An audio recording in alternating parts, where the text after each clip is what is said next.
Só gostaria de dar boa noite ao Pardal.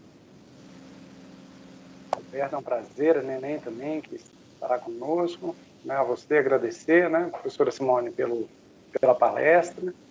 Boa noite também aos alunos da disciplina de Economia, História da Economia, Economia Brasileira, né, do 4º período, do curso de graduação em Administração, que estão participando também da palestra. E dizer que é um prazer, né? Um prazer ter os integrantes do MST, né, conosco aqui. Eu acho que esse é a primeira vez, não é, Pardal? Não sei se vocês já tiveram outros momentos aqui no campus, mesmo que virtualmente. Eu pessoalmente né, não tive, professor. É a primeira vez com a turmas aí, né? Agradecer a disponibilidade, né, estar aqui conosco. E seja a primeira de muitas, né, agora virtualmente, mas espero que logo, logo a gente também se encontre pessoalmente lá no campo. Né? Vai ser um prazer. Seja bem-vindo. Muita alegria que a gente recebe você. Obrigado. Obrigada, professor Ronan. Então, eu quero começar dando boa noite, né, para os nossos alunos, para o professor Ronan, para os professores, né, para Antônia, professor Antônio, professor Adalberto, que são também do MST, né? Eu vou fazer a apresentação aqui deles, e a nossa estrutura hoje é que a gente seja uma noite, tenho certeza, com um assunto da maior importância e muitas vezes novidade para grande parte dos nossos alunos. A gente estuda muito empresa, mas a gente muitas vezes deixa de ver um contexto amplo, né, onde essas nossas empresas estão inseridas e a quantidade de possibilidades, de contextos que nos circundam e que fazem parte, né, da nossa vida e das nossas empresas, que constituem as nossas empresas também. Né? Então, vai ser assim hoje, o Adalberto, que é o Pardal, vai começar 30, 40 minutinhos, fica à vontade. Adalberto, ele vai falar 30 minutos, depois a Antônia, que a gente chama de Neném, né? Depois você me conta, Antônia, como é que você quer ser chamada por nós aqui. E eu quero agradecer muitíssimo a presença de vocês, a gente tem aprendido muito com vocês, né? E a ideia é essa, que possamos aprender uns com os outros, né? E eu vou fazer, então, a apresentação. O tema de hoje é a questão agrária, economia, sociedade, empresas sociais.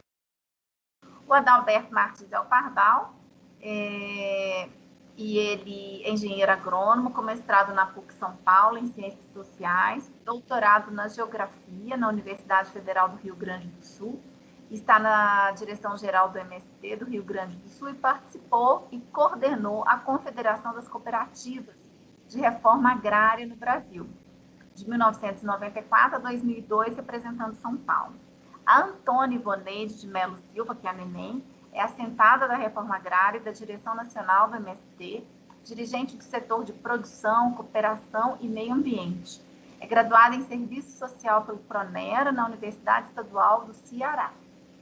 Então, eu vou chamar agora o Adalberto, que é o Pardal, para começar conosco. Vamos conversar o seguinte, a ideia é que cada um fala de 30, 40 minutos, depois a gente abre para as perguntas, que a gente fique mais ou menos 1h40.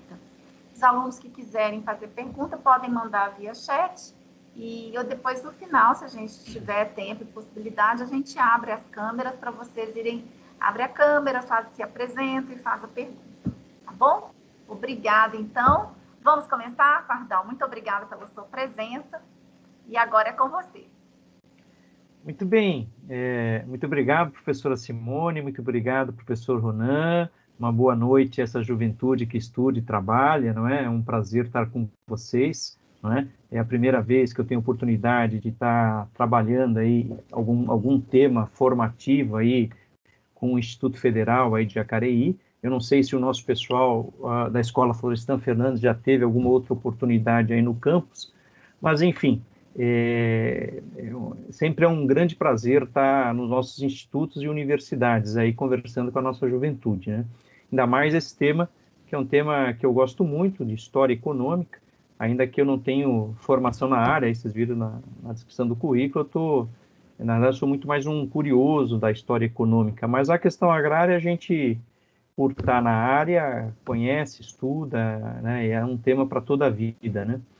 Bem, então nós nos dividimos assim, eu vou tentar fazer uma introdução mais histórica do processo da questão agrária no brasileira, e a Nenê, então, pegaria essa dimensão do MST e a política de cooperação que o movimento desenvolveu, né? Então, veja, o que é importante de início ter clareza, né, é que nós tivemos, né, 388 anos de uma forma econômica fundada na grande fazenda. Né? Os intelectuais vão chamar isso de plantation. Né? Qual é o fundamento dessa plantation? Qual é a base disso?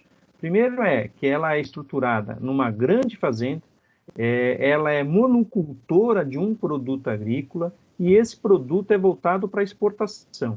Né? Então, veja só, né, se olhar o agronegócio hoje, né, mas o que muda da plantation para o agronegócio? Muda a base desse trabalho realizado aí dentro. Então, o fundamento desse trabalho na plantation é o trabalho escravo. Então, nós vamos ter uma sociedade extremamente desigual. São 388 anos em que se deu a grande fazenda estruturada a partir do trabalho escravo, monocultura de produtos de exportação.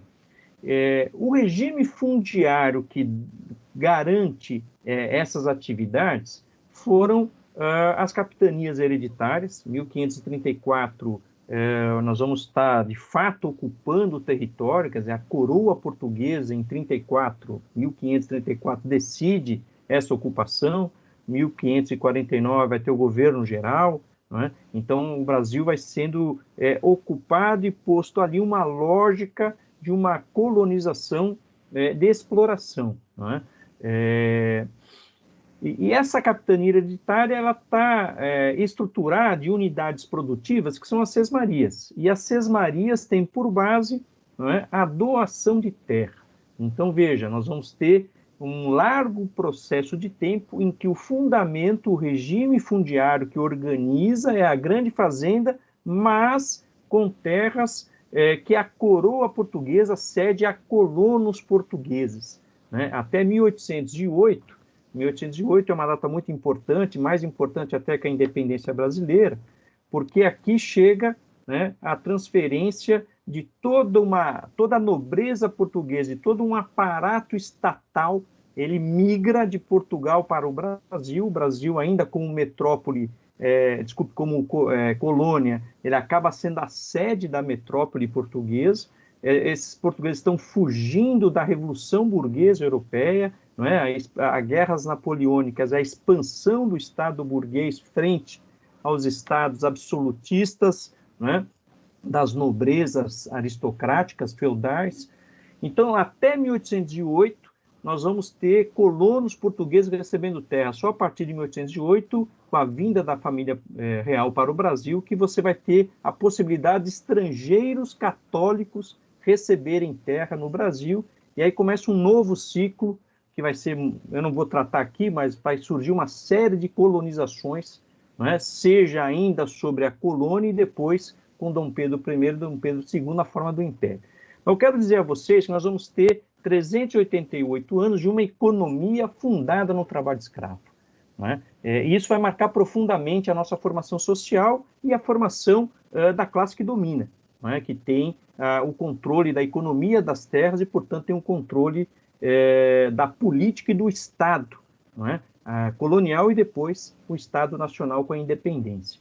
Bem, nesse trajeto, né, antes da abolição, é importante entender que o regime fundiário vai sofrer uma alteração importante. E qual é a alteração?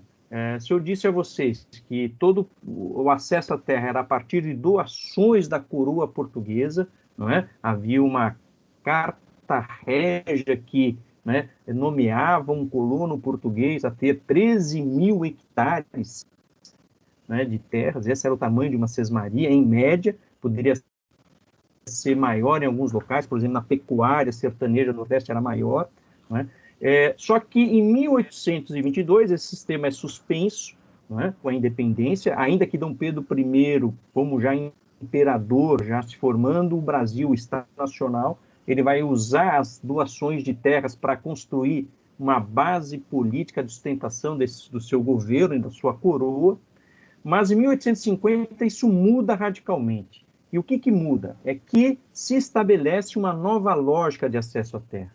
E essa lógica não é mais a doação por parte de uma coroa, seja a coroa portuguesa, seja a coroa brasileira. Né? E essa doação acaba-se, agora vai ser a introdução do mercado. Então, se cria a lei de terras. Isso quer dizer o seguinte, a terra, além de uma base para a produção, ela se torna uma mercadoria. Isso quer dizer o seguinte, para qualquer um acessar a terra, era necessário ter dinheiro para comprar, claro que teria que ter alguém que pudesse vender, não é? Então, se privatiza as terras, em outros termos, não é? Então, se cria a terra como uma mercadoria. Agora, veja, essa discussão das leis de terras, ela é profundamente marcada por uma lei que antecedeu a lei de terras, que é também do mesmo ano, de 1850, que é a lei Eusébio de Queiroz, que decreta o fim e proíbe o tráfico transatlântico de negros.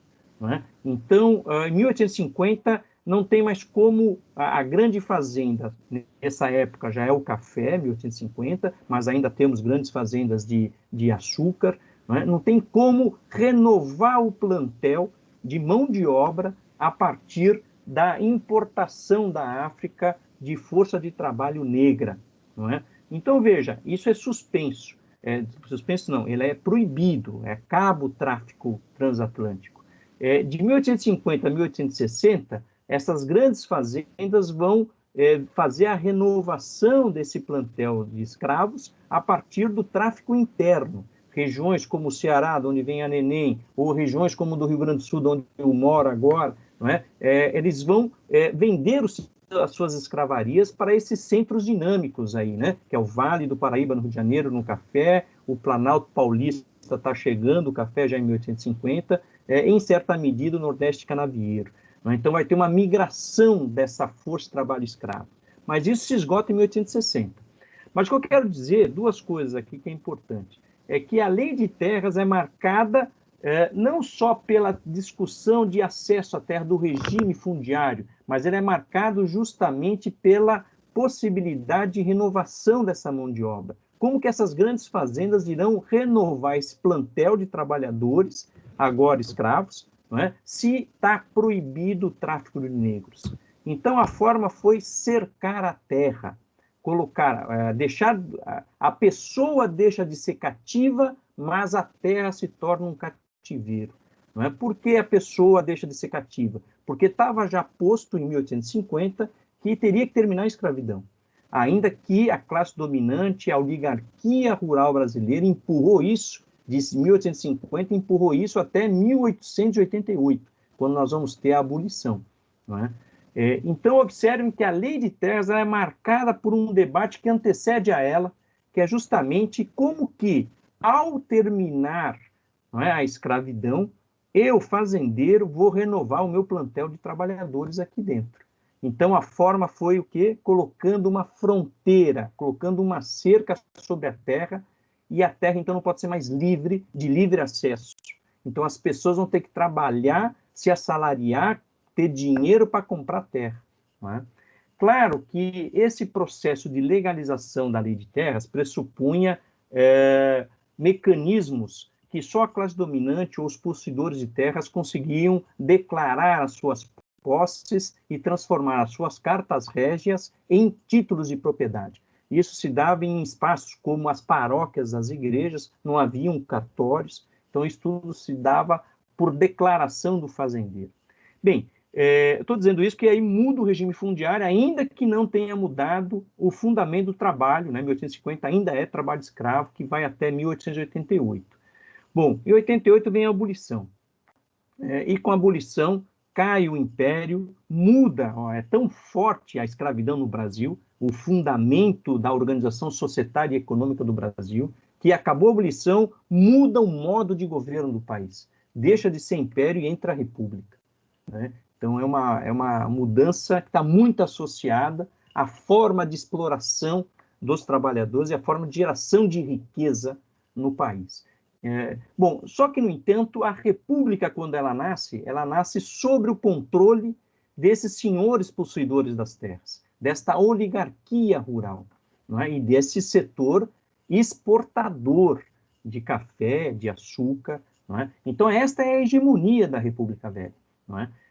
No entanto, com o trabalho que se pôs, terminou a escravidão, é bom que se diga, terminou a escravidão, mas não entramos no trabalho assalariado que nós conhecemos hoje.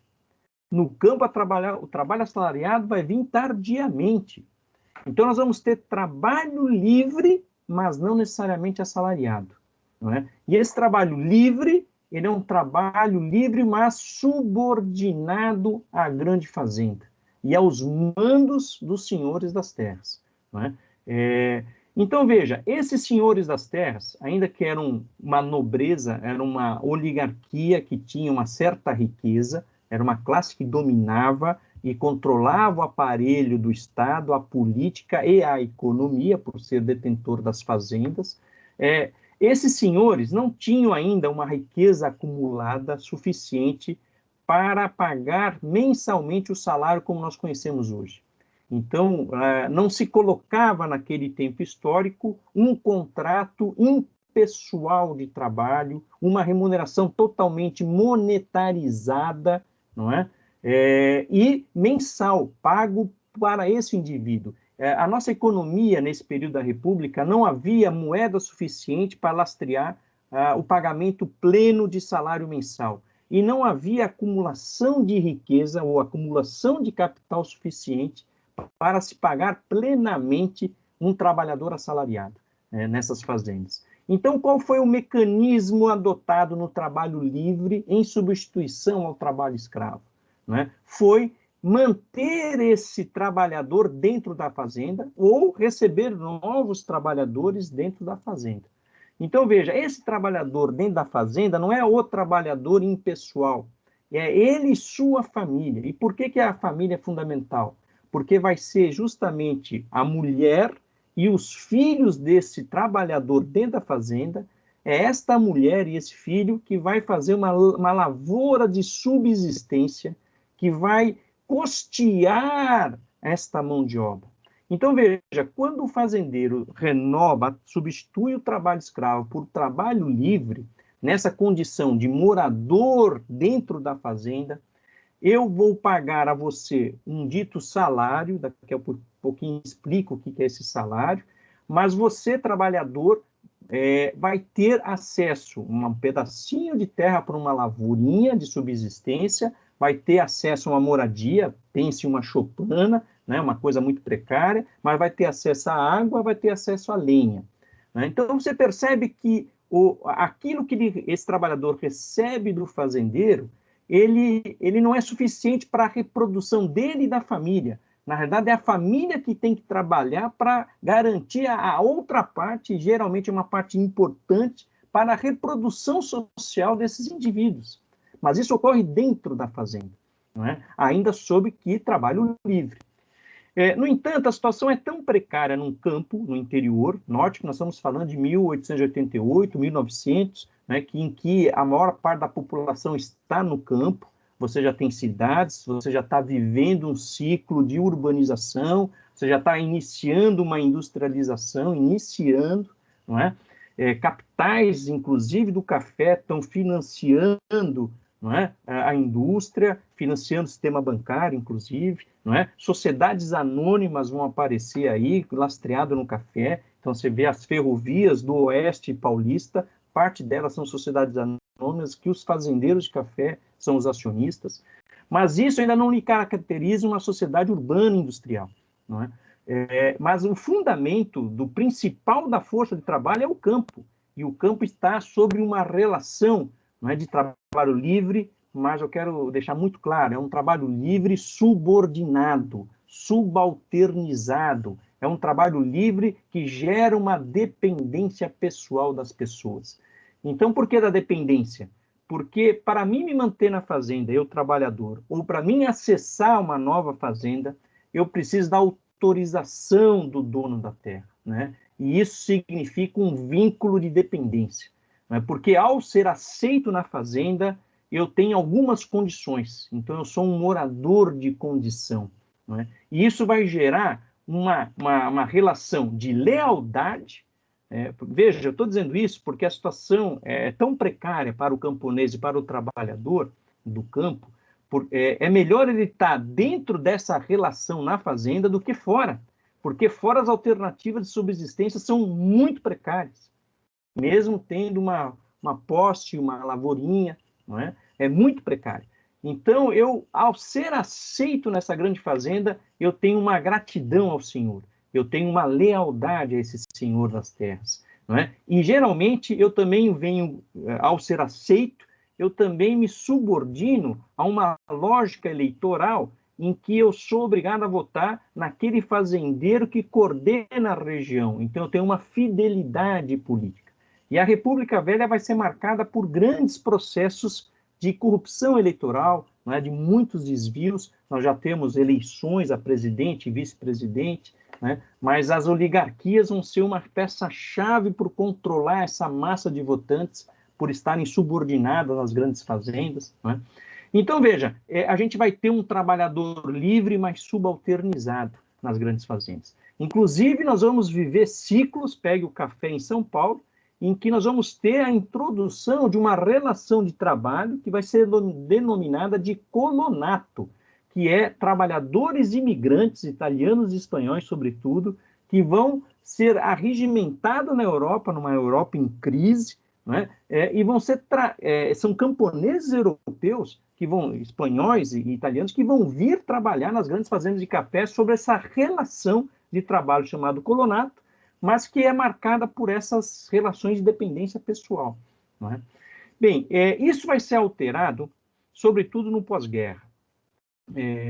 Eu vou ter que dar um salto aqui, né, mas o que é importante é que com o golpe de 30, o que o pessoal chama de Revolução de 30, com Vargas, né, esta hegemonia do setor agroexportador, ele perde força dentro do aparelho do Estado burguês. Então, o que nós vamos ter é uma ascensão de uma nova força que já tem pé na economia, que é esse setor industrial. Há muita controvérsia se já é uma burguesia industrial ou não, se é de 30 até 37, se isso é um projeto tenentista, mas não importa. O que é importante é perceber que há uma nova força social, não é? Que vai orientar a ação econômica no Brasil de 30. Mas veja, há autores como Celso Furtado que vai dizer que em 30, né, os setores que dão dinâmica na economia são justamente os setores econômicos voltados para o mercado interno, e não mais o setor agroexportador, que ainda é peça importante porque ele traz divisas para a economia, traz moeda estrangeira, que é essencial posteriormente para o que vai ser chamado de processo de substituição de importação. Eu preciso de moeda estrangeira para importar máquinas e equipamentos para as indústrias que estão se formando. Bom, mas o que eu quero chamar a atenção no campo é que essa década de 30, esse Estado Novo em 37, que é uma ditadura civil de Vargas, não é? Eles vão criar uma política setorial para a agricultura, algo inédito na história brasileira. Pela primeira vez, nós vamos ter política para setores. Não é? Por exemplo, o setor sucro-alcooleiro, não é? Vai ter uma política setorial que vai formar um Instituto de Açúcar e Álcool, vai formar um setor que vai dar lá na frente no IBC, Instituto Brasileiro de Café, não é? Você vai ter o setor do cacau, você vai ter política setorial para o trigo, política setorial para a erva mate, para o pinhão, olha que loucura, não é? Então, políticas setoriais. Mas essas políticas setoriais, em alguns setores, por exemplo, do açúcar, vai permitir a concentração dos capitais. Então, quando eu saio da Segunda Guerra, eu saio com a Europa sendo reconstruída, não é? Com uma tremenda demanda de produtos agrícolas nessa reconstrução, os preços agrícolas vão lá em cima, não é? Então, esses setores que já tinham políticas públicas setoriais lhes favorecendo, permitiu a concentração dos capitais. Então, agora eu não tenho mais somente um engenho de açúcar, eu vou ter uma usina. Claro que a usina é anterior, mas, em geral, a usina vai juntar uma série de engenhos, né? Vai concentrar os capitais. Então, veja, eu estou falando de um pós-guerra em que a economia já está mudada, né? Então, não é mais aquela economia que não tem moeda suficiente para pagar salário, não é suficiente para pagar, né? A guerra já tem essas condições criadas, né? Então, o que vai acontecer no pós-guerra? Nós vamos ter a expulsão desses moradores de dentro das fazendas, né? Porque para o fazendeiro, agora, eu não preciso mais ter ele dentro da fazenda com a mulher e o filho, né, os filhos, complementando a sua sobrevivência com uma lavourinha. Agora eu posso pagar salário, não é? Então, veja que começa um processo muito intenso de expulsão. E isso vai gerar um tremendo conflito, não é, no campo, que vai gerar lutas radicais, não é, como vai gerar organizações camponesas, organizações com projetos políticos, como foi as Ligas Camponesas no Nordeste brasileiro, como foi a União dos Lavradores e Trabalhadores Agrícolas do Brasil, a UTAB, que seria uma espécie de genitora do que é a CONTAG hoje, né, a mãe da CONTAG. Essa UTAB foi criada em 54, e as ligas em 55. Não é? Bem, mas o que eu quero dizer a vocês, há uma mudança muito acelerada, não é? E os camponeses se tornam sujeitos políticos à sua história. Não é? Então, eles vão ser expulsos, vão resistir, não é? E esse processo de urbanização, que no pós-guerra vai acontecer de forma acelerada, esse ciclo industrial vai se pôr, não é?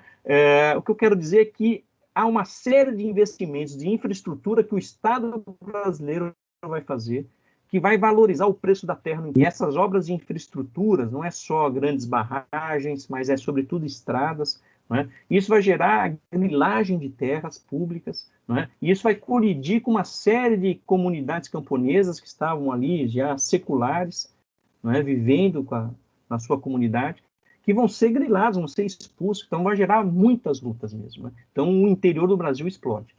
É nesse pós-guerra que é importante entender uma giragem desse processo de industrialização aqui, ó, que é o governo Juscelino Kubitschek. De 55 a 60, nós vamos ter o auge da nossa industrialização. Pela primeira vez na história brasileira, nós vamos ter um planejamento da industrialização, né, que é o chamado Plano de Metas, que durante o processo eleitoral em 54, ele vai ser candidato em 54 pelo PSD, né, durante o processo eleitoral se lança a ideia, né, de fazer Brasília. Então nós vamos ter lá, né, a capital do Brasil sendo construída, né, na campanha eleitoral que aparece essa síntese política, né.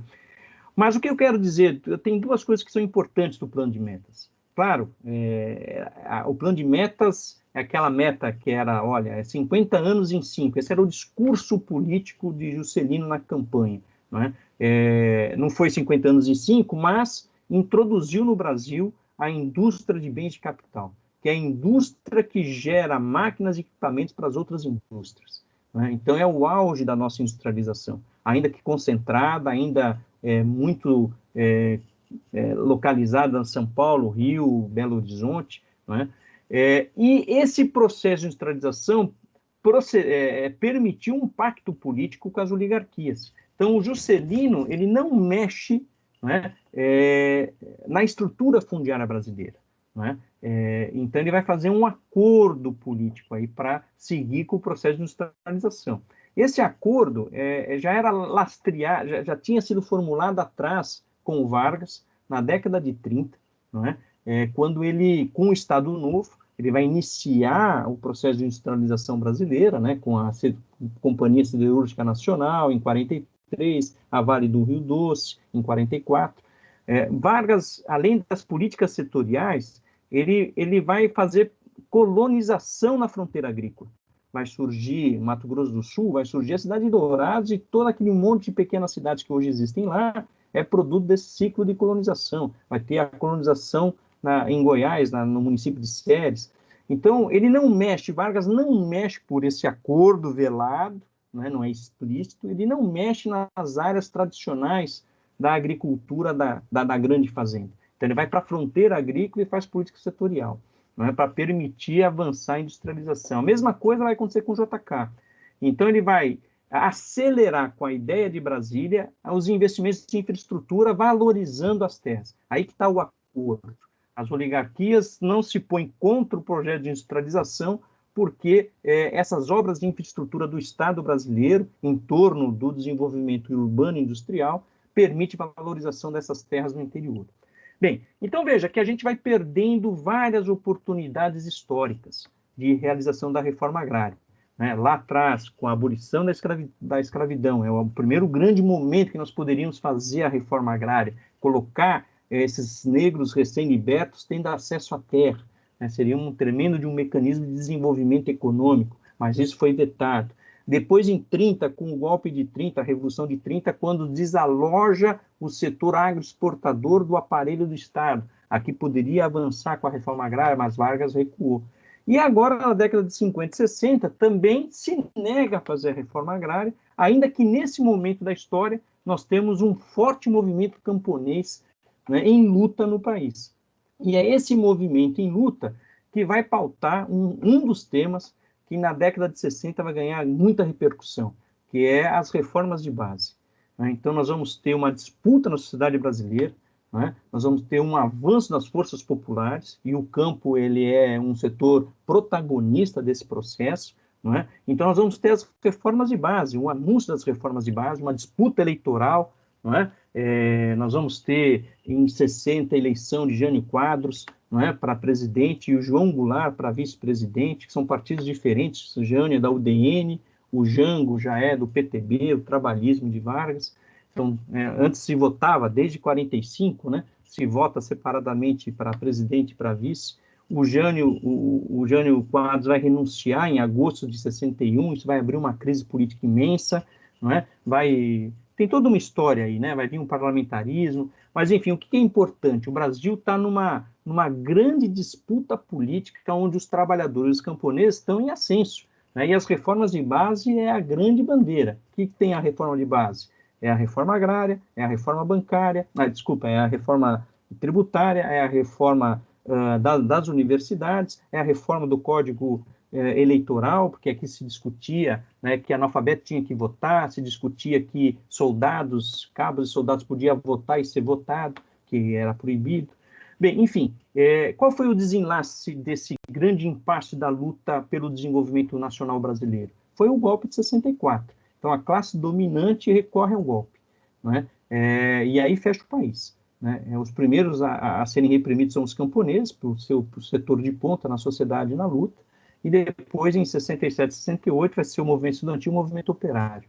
Bem, no entanto, ao se pôr a ditadura militar, antes Vargas, no Estado Novo, era uma ditadura civil, né? Agora é uma ditadura militar.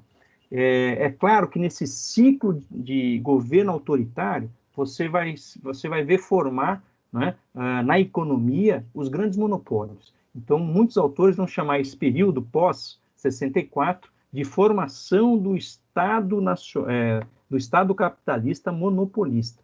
Né? Então, você vai ter um Estado monopolista, vai ter uma série de estatais sendo criadas. Olha só, é um governo militar, né, dirigido pelo capital bancário, sob tutela norte-americana, mas eles vão criar uma série de estatais. É o Estado induzindo a economia, gente. Não tem ilusão desse discurso liberal aí que o mercado resolve tudo. Esqueçam isso. Isso é pula balela. Bem, então veja, o que eu quero dizer é que os militares também vão ter, então, uma série, nos seus planos econômicos, o primeiro grande plano econômico, né, vai ser o Programa de Ação Econômica do Governo, o PAEG, que vai fazer a reforma bancária, e essa reforma bancária é importantíssima porque vai criar condições para o crédito rural que não existia no Brasil, vai se criar aí, né, com essa reforma bancária de 65. Na sequência, nós vamos ter o primeiro Plano Nacional de Desenvolvimento, primeiro PND, né, depois o segundo PND, e esses planos econômicos vão marcar profundamente a agricultura brasileira. Né? Então, veja, aqui, né, com os governos militares, é que a gente vai ter as relações plenamente capitalistas no campo. De 45 a 64, nós estamos tendo essa transição, trabalho livre e iniciando essas relações tipicamente capitalistas. Né? É uma luta de expulsão desses agricultores camponeses dentro das fazendas, estão sendo expulsos para morar fora e serem recrutados sazonalmente conforme o ciclo agrícola. Mas essa condição de trabalho assalariado como uma força hegemônica, como uma condição hegemônica da empresa rural capitalista, isso só vai aparecer durante o governo militar. Até agora eu estou pensando numa grande fazenda, não é? Fechada nela mesma, ainda que ela é exportadora, não é? Então, o que vai acontecer? Sobretudo no governo Costa e Silva, nós vamos ter o ministro da Economia, o Delfim Neto. O Delfim estudou muito o café em São Paulo, né? E ele, então, se deu conta que essa grande fazenda, apesar dos limites que ela já tinha, já se apresentava, ela ela não negava a necessidade da introdução de novas tecnologias. Né? O que o Delfim montou foi justamente atrair essa grande fazenda para a modernização agrícola a partir de crédito altamente subsidiado. Né? Então, a partir de 65, a reforma bancária, se cria as bases para o Sistema Nacional de Crédito Rural, que não existia. Nós vamos ter lá em 37 só uma carteira de crédito, a CREAI, que é crédito para a agricultura e indústria, não existe uma linha de crédito específica para a agricultura. Só com o Sistema Nacional de Crédito Rural, que começa a operar em 67, é que a gente vai ter essas modalidades que nós conhecemos hoje, crédito de custeio, crédito de investimento, crédito de comercialização, não é? Então, ele vai atrair a grande fazenda para aquilo que nós chamamos de Revolução Verde, que é essa mudança, né, na base técnica da produção. Então, você vai ver aquele tripé que a Revolução Verde, no pós-guerra, trouxe para toda a Europa, Estados Unidos, Japão, que foi qual? É o tripé químico, genético e mecânico. Né? Químico é fertilizantes sintéticos, né, o glorioso NPK, né, os venenos agrotóxicos, então esse é o modelo, o pacote químico, a genética é a semente, nesse momento, híbrida, que responde a esse conjunto de fertilizantes sintéticos, e uma mecanização pesada, que vai dar conta de processar, não só preparar o solo, mas colher essa produção de forma mecanizada. Bom, então isso vai aparecer no Brasil, sobretudo de 67 para cá. Não é? É claro que a grande fazenda importava no pós-guerra essas tecnologias, mas a importação nesse período, de 45 até 64, ele tinha um outro foco, era o processo de substituição de importação. Então, ó, a substituição de importação pressupunha que eu importava aquilo que interessava ao setor industrial. Não é? Então, a agricultura sempre ficou atrás. Né? Então, a moeda estrangeira lastreava as importações de máquinas e equipamentos para a indústria e não para a agricultura. Então, aquela Revolução Verde atrasou aqui para chegar no Brasil. Mas é com esse crédito rural que isso vai acontecer. Mas veja, essa opção dos militares de construir esse processo de modernização da grande fazenda, ela tem um pressuposto que é anterior ao Delfim, que é anterior ao golpe. Qual é o pressuposto? A indústria, a montagem de uma indústria voltada para a agricultura. Então, isso só foi possível ter uma indústria montada para a agricultura, fornecendo o químico, o genético e o mecânico, né, na medida que nós tivemos o plano de meta do Juscelino Kubitschek. Né? Então, é esse plano de metas de 55 a 60 que vai criar a base para, de 60 a 64, a gente ter uma indústria, ainda que não toda completa, mas uma indústria voltando-se para a agricultura. Então, quando os militares dão um golpe, né, lá em 67, 68, Delfim ascende, ficou fácil, porque eu vou pôr uma massa de dinheiro subsidiado para atrair a grande fazenda e eu tenho uma indústria que vai produzir aqui dentro. Eu não preciso depender de importação, que é muito lento tudo. Não é? Então, eu produzo isso aqui dentro. Então, esse foi o primeiro grande movimento dos militares. Não é? Eu faço uma modernização da base técnica. E note que essa base técnica pressupõe uma relação social de assalariamento. E esse assalariado não está mais dentro da fazenda, ele está fora. É o famoso boia fria. Ele mora na vila, ou mora na periferia de uma média cidade, ou mora numa comunidade, num povoado, que sazonalmente ele é recrutado para trabalhar, em períodos específicos das grandes lavouras. Plantio, colheita, alguns tratos culturais. Bem, só que os militares não pararam aí. Os militares também fizeram um outro movimento importante, né, que foi justamente o processo de expansão da fronteira agrícola. E como que nós vamos expandir a fronteira agrícola? O Delfim achou dois caminhos, né? Ó, os militares sabiam que os recursos abundantes no crédito rural, subsidiado, altamente subsidiado, muito barato, né? Ele não ia ter tanto dinheiro para fazer projetos nas regiões de fronteira. Então, o que ele fez? Ele atraiu os capitais urbanos para o campo. Então, quem são esses capitais urbanos? Capital industrial, capital comercial, não é? E o capital bancário. E como que eu atraio esses capitais para o campo? Atraio a partir de isenções fiscais. Não é? Então, você, varejista, que tem lá uma grande empresa de atacado, ou varejo, você quer ter imposto de renda reduzido, então você faz um projeto de agropecuário para a região norte do país, que eu vou deduzir tudo isso que você gastar comprando terra e montando o teu empreendimento, eu deduzo de imposto de renda seu, no caso da indústria, eu deduzo do IPI. Então você vai ver se formar na década de 70, não é? Uma fusão de capitais que nunca existiu na história brasileira. Então agora, Bradesco vai se tornar fazendeiro, Volkswagen vai ter 10 mil hectares no Mato Grosso, não é? Empresa aérea Varig vai ser proprietária de terra, e assim vai. Né? Então os militares conseguiram atrair esses capitais para as regiões de fronteira a partir de projetos agropecuários. Né? E a expansão da fronteira também se deu por projetos de colonização. É aí que vai surgir o INCRA, Instituto Nacional de Colonização, olha a palavra, colonização primeiro, e Reforma Agrária do Brasil, o INCRA, né? Então isso vai surgir em 1970, né? Lastreando os projetos de colonização, que nós vamos ter a Transamazônica sendo aberta, e nós vamos ter essas colonizações públicas, mas também, em meados da década de 70, colonizações privadas. Né? O segundo plano nacional de desenvolvimento, o segundo PND, já é com o governo Geisel, já pega a crise do petróleo, né? Então nós vamos ter em 74 o lançamento desse plano, e um dos aspectos essenciais desse plano era criar condições de mudança da matriz energética. Aí surge o pró-álcool, né? Em São Paulo vocês sabem bem o que é o pró-álcool, né? Foi isso que bombou, né, a grande fazenda sucroalcooleira aí de São Paulo. Foi esse pró-álcool, muito dinheiro subsidiado, que vai fortalecer todo esse processo que vocês viram aí, né? Virando um canavial o estado de São Paulo. Bem, mas também com o Geisel, com o segundo PND, nós vamos ter as regiões polo. Não é? Você vai ter a região polo industrial, você vai ver surgir Camaçari na Bahia, aqui no Rio Grande do Sul, a cidade de Triunfo, que é um polo químico, não é? Do petróleo, né? Mas também vai ter os polos para as regiões do campo. Então, você vai ter o polo noroeste, vai ser a abertura de Rondônia. Então, na meada da década de 70, vai abrir Rondônia. Né? Vai ter estradas e vai ter projeto de colonização. Você vai ter o polo nordeste, você vai ver as grandes fazendas de frutas no semiárido, lá beirando o Rio de São Francisco, tudo dinheiro público que os paulistas aí, que vão ser os principais detentores de terras nesse período, aí, que vão comprar essas terras na beira do São Francisco, montar essas grandes fazendas exportadoras de frutas.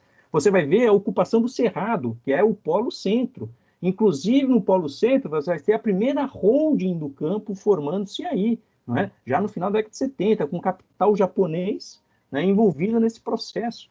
Né? Vai ter a Agência Internacional de Cooperação Japonesa, a JICA, envolvido nesse processo, com capitais da Mitsubishi, da Toyota, uma loucura. Então, bom, enfim, então você vai ver o campo em 15 anos, 20 anos, tendo uma transformação muito acentuada, que implicou em mais concentração de terras, implicou em mais exploração dos trabalhadores. Então, nós temos uma giragem. Né? Então, de 64 até meados dos anos 80, você tem uma mudança muito acentuada, muito acelerada da agricultura, que expressa, vamos chamar assim, as relações tipicamente capitalistas se puseram no campo.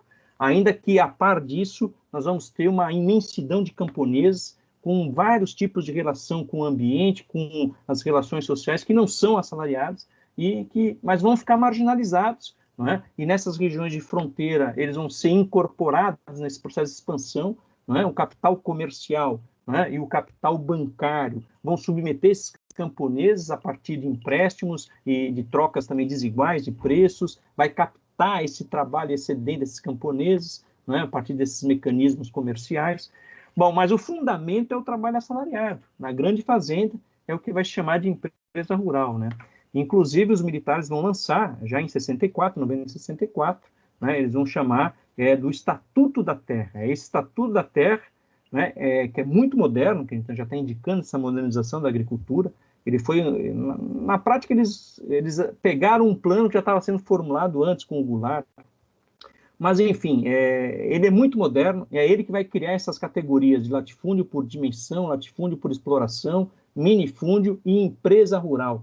Esses conceitos aparecem na legislação a partir de 64, com o Estatuto da Terra.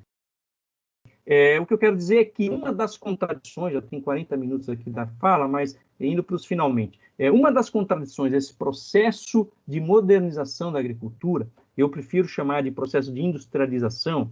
Deixa eu fazer um parênteses aqui. Por que industrialização? Não confunda o processo de industrialização com essa ideia de uma agricultura dependente da indústria, ou porque a agricultura se tornou apenas uma cadeia dentro de um elo de uma cadeia agroindustrial. Não é só isso. O que é importante entender nessa ideia de processo de industrialização é que agora a reprodução do capital se dá de forma tipicamente capitalista.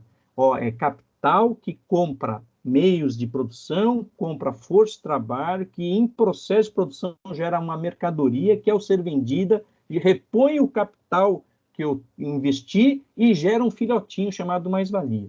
Então, esse ciclo de geração de riqueza, a partir da exploração do trabalho assalariado, ele é o ciclo do capital industrial, ainda que ocorra na agricultura.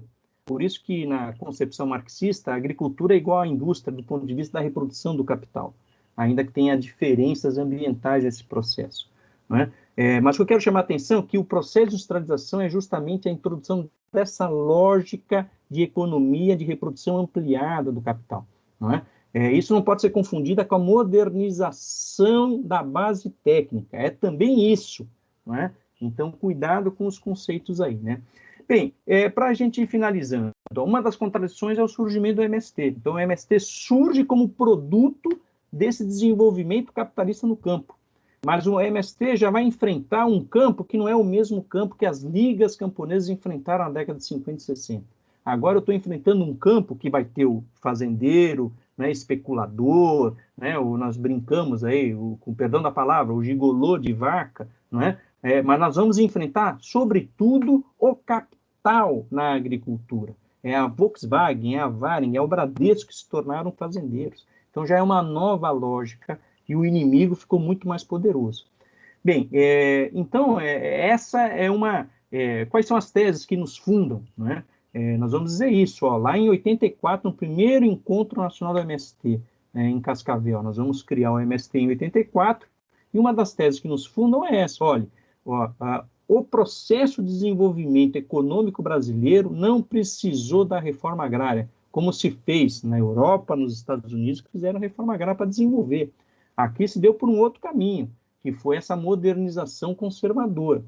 Bom, se para o desenvolvimento não precisou, o desenvolvimento capitalista não precisou da reforma agrária, a burguesia não vai fazer a reforma agrária, não vai estar no seu ideário fazer a reforma agrária, mesmo porque essa classe dominante burguesa tem um pé fincado na sua origem, né, nas oligarquias rurais, como também parte dessa burguesia tem fazendas. Não é? Então, se a burguesia não tem interesse em fazer a reforma agrária, porque já está feito o desenvolvimento capitalista no campo, do ponto de vista da classe dominante, não do ponto de vista das populações e dos trabalhadores. Então, se para a burguesia não precisa, o Estado burguês não vai fazer a reforma agrária. Então, não podemos esperar nem pela burguesia, nem pelo Estado. Portanto, a tese que decorre, a quarta tese, é justamente essa aqui que eu vou dizer agora. Olha, então, a reforma agrária no Brasil, pela nossa formação histórico-social, será obra apenas dos trabalhadores e dos camponeses. Só eles interessam a reforma agrária. Então, é isso que nos fundou. Não é? Isso é importante porque em 84, 85, os militares caem, nós temos a redemocratização, nós vamos ter a nova república, e quem assume como presidente é o Sarney, que todos conhecem, o oligarca lá do Maranhão, mas eles vão lançar o primeiro Plano Nacional de Reforma Agrária, não é? Prometendo assentar 1.400.000 famílias em 5 anos. Não é? Isso foi em 85. Só que, em 85, nós já tínhamos uma decisão. Não vamos esperar pelo governo, porque isso é balela, não vai fazer porque não tem interesse que se faça. Então, a única solução é a ocupação, né? E a palavra de ordem que saiu foi essa: ocupação é a única solução. Maio de 85, explode as ocupações de terra em Abelardo Luz, em Santa Catarina, não é? Aqui no Rio Grande do Sul, não é? 29 de outubro, se não me engano, nós vamos ter, o 28 de outubro, nós vamos ter a Fazenda None, são mais de 1.500 famílias ocupando um grande latifúndio. Então, é isso que vai dar força para consolidar o MST, não é? Em outros estados também vão ter grandes ocupações, já em 85, 86, já marcando aí, ó, a ação direta dos trabalhadores que vão garantir esse processo, claro, em aliança com os trabalhadores da cidade. Para ir finalizando, né, veja que a nossa economia, nós vamos ter 2 décadas de muita crise, né, e a burguesia brasileira vai se associar, ela já está associada desde o plano de metas ao capital internacional, mas ela vai aderir em meados dos anos 90, ao ideário de consenso de Washington, que é o ideário neoliberal, né? Então, já em Collor, lá em 90, quando ele elege, já tem um discurso neoliberal, mas vai ser com Fernando Henrique Cardoso que nós vamos ver avançar, não é, a economia dirigida, né, e orientada pelo capital financeiro mundial, né, internacional. Então, agora não é mais só capitalismo industrial, agora é um capitalismo dirigido pela especulação financeira, não é? E isso, o governo Fernando Henrique tem muitas marcas que valeria a pena só uma aula sobre isso, sobre o que foi o Plano Real, o que aconteceu com a agricultura, o que aconteceu com a economia brasileira, a desindustrialização, não é? O que significou Fernando Henrique fazer concessões para a burguesia. Olha, você não vai mais pagar imposto, no entanto, financiamento do Estado não vai ser mais pelo pagamento de impostos de vocês, burgueses, não é? Mas vai ser pelos títulos da dívida pública. Compre os títulos, né? Então, isso significou uma mudança econômica essencial. Mas o que eu quero chamar a atenção é que, no final dos anos 90, início dos anos 2000, não é? Há uma mudança no segundo mandato de Fernando Henrique Cardoso, que é uma mudança macroeconômica. Ele desvaloriza a moeda, o real, que lá em 94 era a grande vedete, era uma moeda forte, $1, $1. Ele vai desvalorizar, não é? Em 1999, né, ele vai ganhar as eleições, vai ter que desvalorizar a moeda. Em dezembro de 98, ele vai ter que fazer um grande empréstimo no FMI para recompor as reservas cambiais, porque nós estávamos uma tremenda crise financeira, né, produto dessa adesão incondicional ao capitalismo financeiro rentista, não é? Então nós ficamos ultra vulneráveis às especulações da moeda. Mas, enfim, então eu estou te chamando a atenção que essa desvalorização da moeda cria a base para o surgimento de uma nova força no campo. E essa nova força é o agronegócio. Então, veja, o agronegócio não é a grande fazenda de antes do pós-guerra, não é nem essa grande fazenda que se modernizou, não é, nos governos militares, vamos chamar de empresa rural. Ele é mais do que isso. O agronegócio é uma nova aliança de classe no campo, né, compostas pelas empresas rurais capitalistas, mas em profunda unidade com as transnacionais do comércio internacional de grãos, das transnacionais das sementes, das transnacionais das máquinas agrícolas, das transnacionais dos insumos agrícolas. Então, é uma fusão de interesses que essa mudança macroeconômica fundiu, criou condições para aproximar e fundir, não é? Isso bloqueou o avanço da reforma agrária.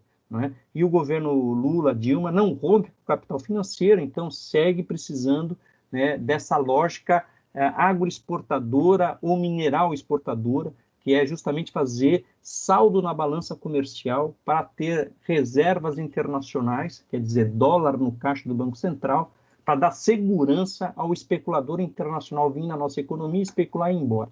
Né? Então ele precisa desse indicador aqui, né? Que é as reservas cambiais. E se faz reservas cambiais, uma das maneiras é justamente exportando tudo, né? Então transformando o Brasil em uma grande plataforma primária exportadora.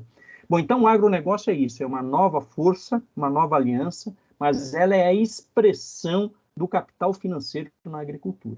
Então agora não estou mais falando de uma empresa rural capitalista que tenha atrás dela uma família tradicional ou uma família nova, inovadora. Não, eu estou falando agora de fundos de pensão. Vocês em São Paulo é só olhar aí o que aconteceu com o setor sucroalcooleiro no final dos anos 90 para os anos 2000. Né?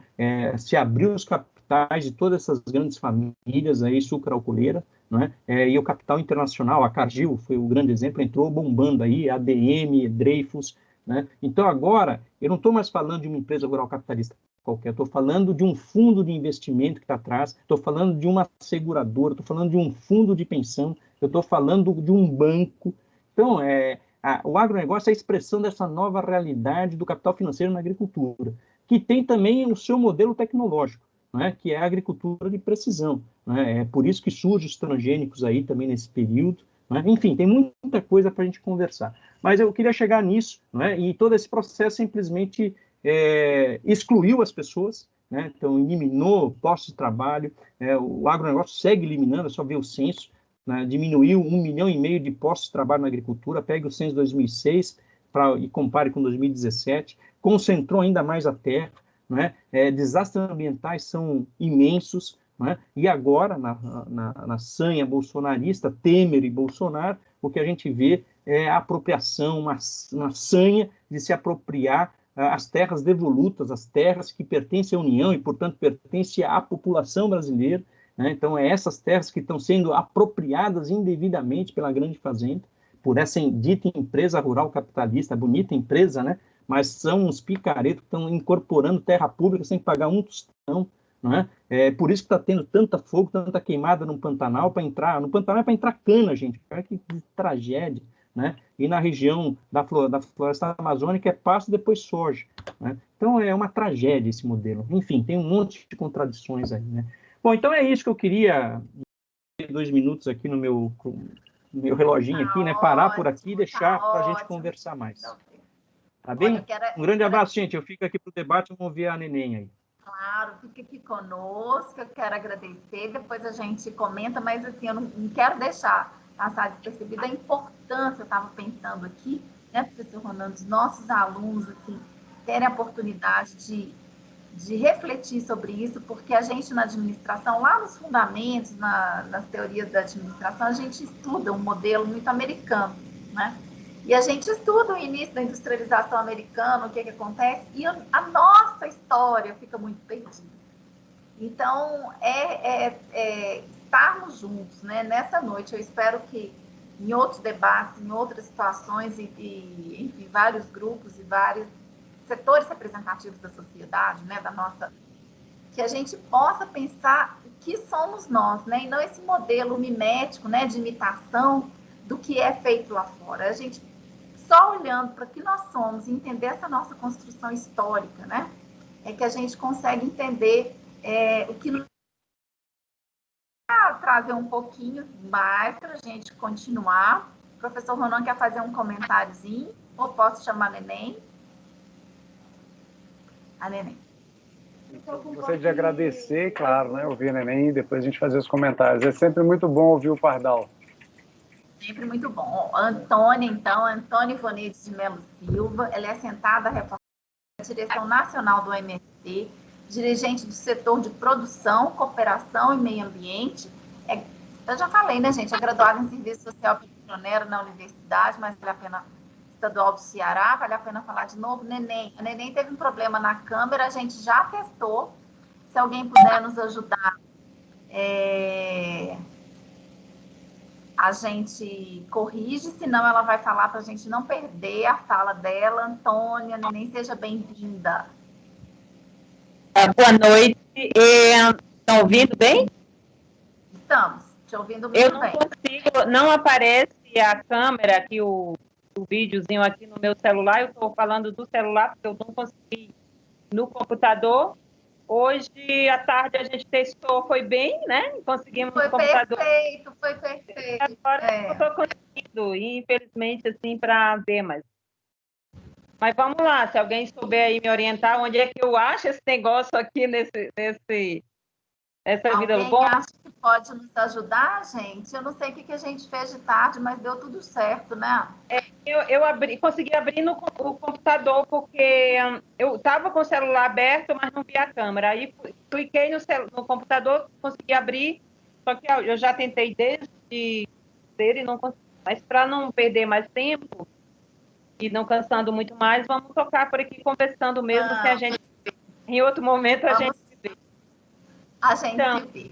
como bom ouvir o Pardal, professores e todos os alunos que estão aqui, um abraço a todos. Obrigada pelo convite. Eu acho que é fundamental para nós do MST essa relação com a universidade, com o curso, com os alunos, né? Muito bom ouvir aí o Pardal. O Pardal é meu mestre aí de vários cursos, né? Do CEACOP, do curso de gestão de assentamentos rurais. Bom, é nosso companheiro de longas datas aqui nesse setor de produção do MST. Como já foi falado, eu sou cearense, portanto nordestina, estou aqui numa tarefa em Brasília, numa tarefa do MST, mas sou da direção nacional pelo setor de produção, cooperação e meio ambiente. Bom, o MST ele surgiu no início dos anos 80, né, a abertura, a fundação propriamente dita do MST foi em 84, apesar do MST já ter com ocupação desde 79, e já em 86, quer dizer, 2 anos após a fundação do movimento, nós começamos a ter uma grande questão que começa a surgir os primeiros assentamentos aí do MST e começa a surgir uma necessidade de se pensar e se planejar a produção no movimento. Mas também surge a pensar uma produção de que maneira? Todos nós sabemos que os camponeses, por si só, têm um processo muito individual da sua vida. É o camponês, a família e o meio ambiente, e os bens da natureza com quem a gente convive. Portanto, há um certo distanciamento social. Portanto, quando o MST começa a surgir os assentamentos, então, há uma necessidade de debater essa construção dos assentamentos. E o que seria esses assentamentos? De que forma seria organizado? E aí, esse modelo que o Pardal falou o tempo todo, ele é um modelo que ele está em todos os assentados que vêm das fazendas. Quando eles vêm para as ocupações, ele vem com esse modelo na cabeça. Ele vem com esse modelo do agronegócio, querendo repetir o mesmo modelo, aplicar o mesmo que ele já tinha, o único conhecimento que ele tinha na sua pequena lavoura. E aí há uma contradição, porque uma coisa é você ter a grande extensão de terra, monocultiva, com muito crédito, muita tecnologia, assistência técnica, todas essas coisas que a gente está vendo. Outra coisa é você ter um pequeno pedaço de terra e você não ter tudo isso que o agronegócio ou que o modelo de produção tem. E a partir disso, então, as experiências, então, o movimento passa a discutir como seria esse processo da construção desses assentamentos a partir de um processo de cooperação. E como é que a gente iria juntar mais esses camponeses do ponto de vista de aproximação. E naquele momento, então, nós começamos a discutir uma coisa que nós chamamos SCA, que seria o Sistema Cooperativista dos Assentados. E por que a gente vem discutindo um sistema? Porque todo o modelo de cooperativas que a gente tinha até então, que ainda prevalece até hoje, era o modelo do AOCB, né? Da Organização das Cooperativas do Brasil, que é um sistema muito vinculado também às empresas, com essa concepção de um cooperativismo muito mais empresarial do que um cooperativismo popular e de camponeses pobres, como era o que estava surgindo no MST. E a gente passa a discutir nesse sistema cooperativo, por que era um sistema? Por que era um sistema também de gestão? Porque ele surge desde a base até a confederação, que foi como a apresentação do Pardal, que foi dirigente da Concrab aí bastante tempo. Então, o que é isso? Era um sistema que a gente partia da necessidade local, da realidade, portanto, a partir daquela realidade local e da necessidade que comandaria essa vontade dos agricultores de ter uma cooperação, de ter uma cooperativa, de ter um núcleo coletivo ou uma associação. Então, tudo isso partia daquela necessidade das suas experiências locais. E esse cooperativismo também a gente pensava e pensa ainda que é um cooperativismo autônomo, que tem autonomia diante do modelo, inclusive da atrelação com o Estado ou com várias outras questões. E também esse sistema de cooperativa ele teria que ser solidário entre os camponeses em si, mas também solidário entre os estados, entre as regiões, entre os vários assentamentos possíveis, para que pudessem se ajudar.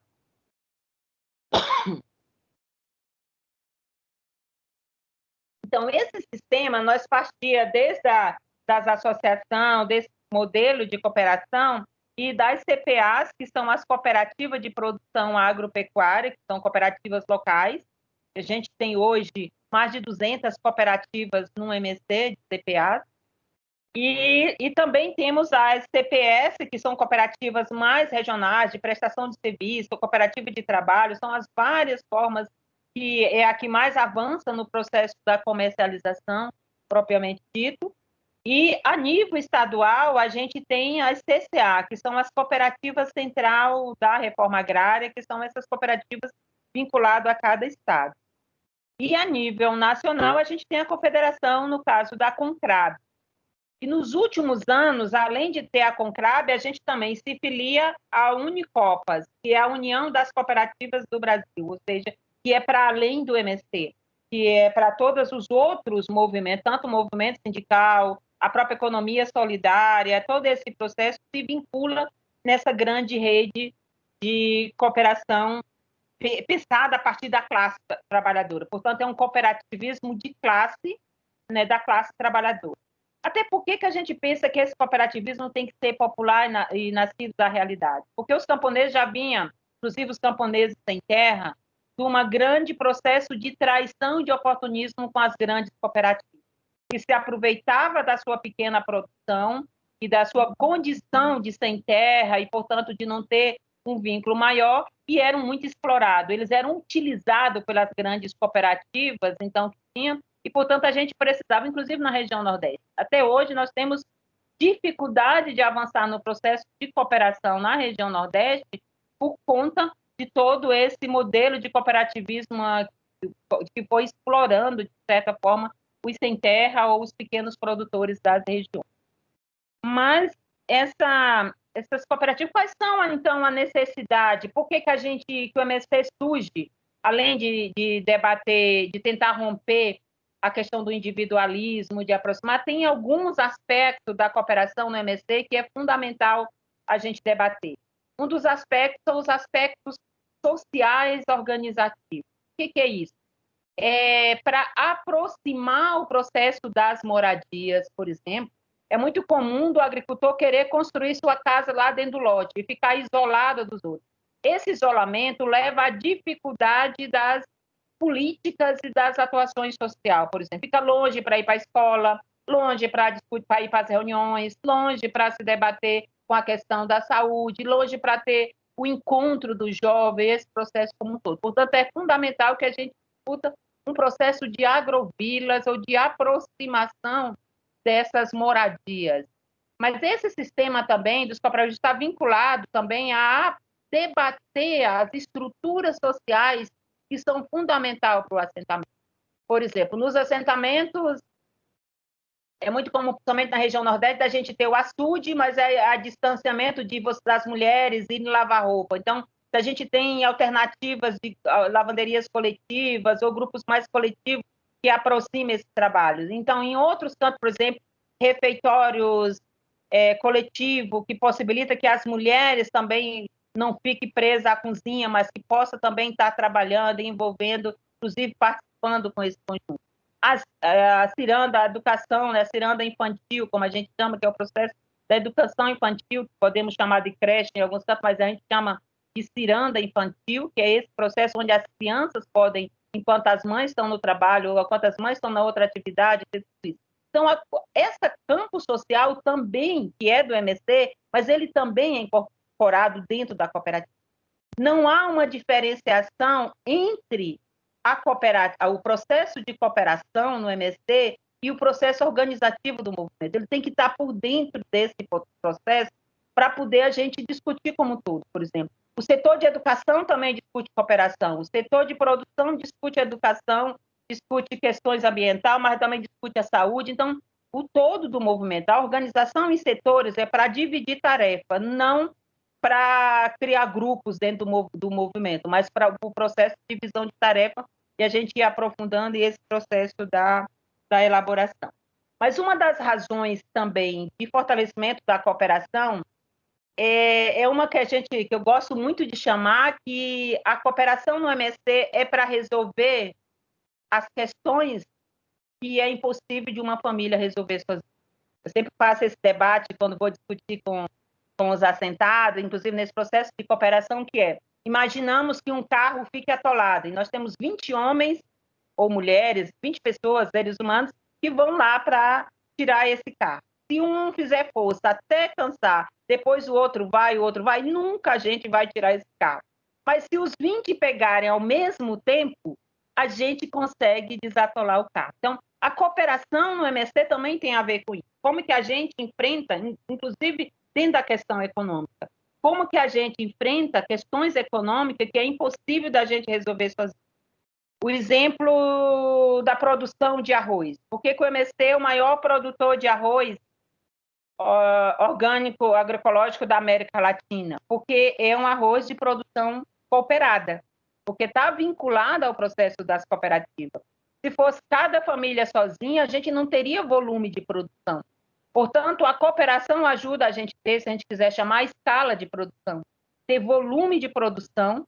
A gente também consegue aumentar o processo da produtividade, diminuir a penosidade do trabalho através de acessos à tecnologia. O MST debate sobre a tecnologia, porque muitas vezes diz, eu quero trabalhar, mas eu não quero esse negócio da tecnologia, tal, não é um debate do MST. É um debate, sim, no MST, porque só sabe o que é o peso de uma enxada, de uma foice ou de um machado, quem trabalhou das 6 da manhã até as 6 da noite com esse instrumento. Aí a gente sabe como é penoso e como é pesado trabalhar isso. Porém, não é um trator de 500 cavalos que vai substituir a enxada, porque, primeiro, os camponeses não vão poder ter acesso, né? Não vai poder de forma individual, e também é destruidor, desagregador do meio ambiente e tira trabalho. Nós queremos ter trabalho no campo, agora nós queremos ter trabalho menos penoso e com mais resultado de produção. Por isso, motiva também a juventude a participar desse trabalho. E daí as cooperativas, né, a cooperação no MST ajuda a gente a ter acesso a esse processo de tecnologia, não as grandes tecnologias, mas tecnologia mais viável também para nós. A cooperação também ajuda a gente a acessar o crédito. No processo das cooperativas também, que apesar de ser pouco crédito e bem reduzido que a gente tem, mas quando a gente está organizado nas cooperativas, por exemplo, se eu junto, a gente às vezes pensa que assentamento recebe muito dinheiro. Quem recebe muito dinheiro é o agronegócio. O resultado disso é o Plano Safra, todo esse modelo que está aí. Eu ontem estava debatendo o efeito da Lei Candir, da isenção dos agrotóxicos, e dentro, hoje, no agronegócio, como isso favorece o agronegócio quando a gente debate essas isenções, que a Lei Candir favorece, não tem imposto de ICMS para quem vai exportar o produto in natura. E no caso dos agrotóxicos, a manipulação e a utilização tem 60% de isenção e alguns estados é 100%. Nós estávamos debatendo sobre isso e dizendo como o agro não aparece que ele recebe incentivo, mas os incentivos estão. E o Pardal estava colocando como que o agronegócio sequestra o Estado para seu serviço, para sua utilização. Então, para a gente quebrar ou ter acesso a algumas políticas públicas, é fundamental que os trabalhadores também tenham esse processo de organização. E a cooperativa ajuda a gente a quebrar ou acessar, de certa forma, essas políticas públicas de acesso. Uma delas é o crédito, mas uma outra é a formação, é a própria capacitação, é a construção de cursos, tudo mais. A gente só consegue isso com organização, com cooperação e com participação. Mas um outro instrumento da questão da cooperativa é avançar no processo que nós chamamos de agroindustrialização no campo, ou seja, o beneficiamento dos produtos da agricultura camponesa, familiar ou da reforma agrária, etc. Por exemplo, só é possível a gente beneficiar o leite, né? Para a gente ter um laticínio, se a gente tiver uma cooperativa. Só consegue beneficiar o arroz, adquirir as máquinas, adquirir toda a estrutura, inclusive o próprio armazenamento, se a gente tiver cooperativa. E, então, esse processo de beneficiamento do produto é fundamental para fortalecer e criar a necessidade de se ter as cooperativas ou a cooperação. Inclusive, a gente pode dizer, não, as mulheres fabricam doce ou a geleia de uma uva na sua casa. Até para isso, as mulheres se juntam, mesmo que não seja numa cooperativa, mas em grupos ou em associação para organizar esse processo de produção. É claro que com a cooperativa, isso se torna mais viável, inclusive, para comercialização. E esse é um dos ganhos importantes da cooperação, é a comercialização. A cooperativa ajuda também a gente a avançar nesse processo de comercialização. A gente tem debatido muito por como os produtos do MST chegam até as periferias das cidades. Como chegar? Porque a gente está muito ainda isolado com isso. A gente só chega através das feiras. Mas a gente poderia chegar se a gente tivesse também cooperativas de consumidores nas periferias das cidades. Se a gente tivesse grupos, associações, mas organização de consumidores, de famílias que querem consumir produto que sabe de onde vem e como é produzido, para poder saber o que está comendo e tudo mais, se a gente tiver esse processo da cooperação. Portanto, a gente até precisa organizar a cooperação para além do MST.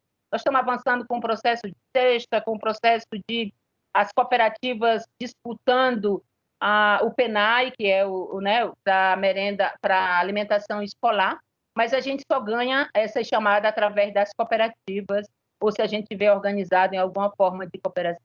O MST tem sempre priorizado, tem as várias formas de cooperação no MST, que vai desde um grupo de jovens, do grupo de mulheres, grupo de produtores disso, daquilo, as associações, as cooperativas, né, e as cooperativas maiores das agroindústrias e tudo mais. Portanto, esse é um verdadeiro sistema de produção e de cooperação que vai organizando esse processo dentro do MST.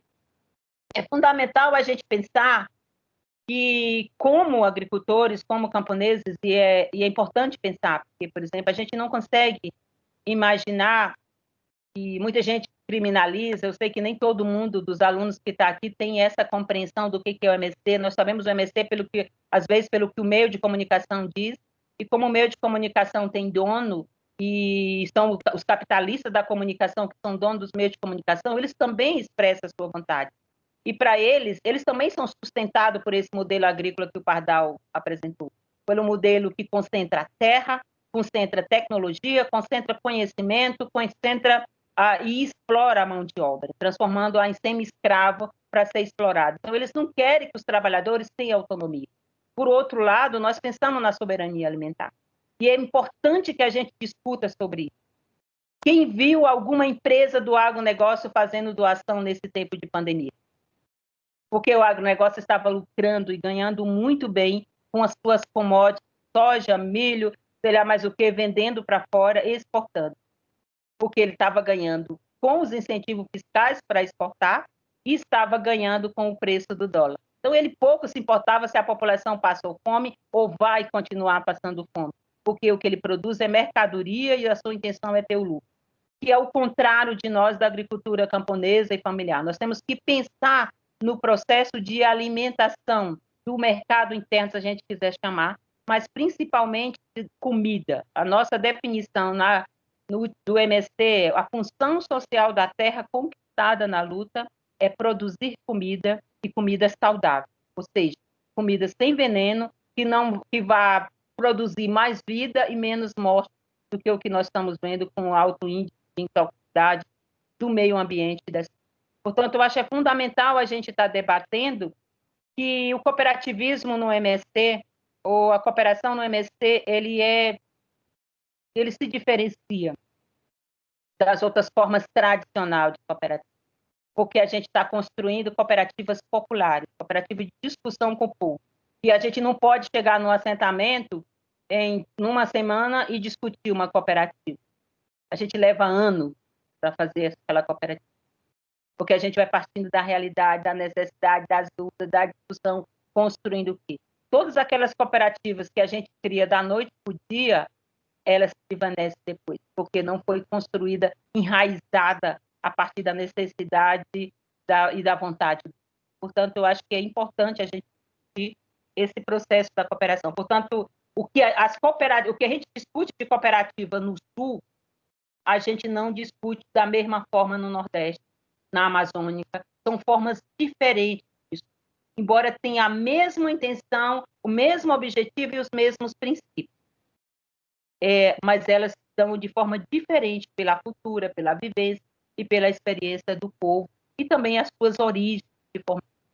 E para encerrar a minha fala, que já estou passando o tempo, eu quero só trazer 2 elementos que é importante a gente debater, principalmente sobre isso. Nós vivemos hoje e hoje eu quero trazer isso, porque a gente terminou recebendo essa informação hoje, debate, então, que é esse processo que o atual governo está querendo fazer com as políticas de reforma agrária. Está transformando o INCRA em uma agência imobiliária de regularização fundiária e não de reforma agrária, e está também privatizando os assentamentos, querendo titular de forma privada os assentamentos.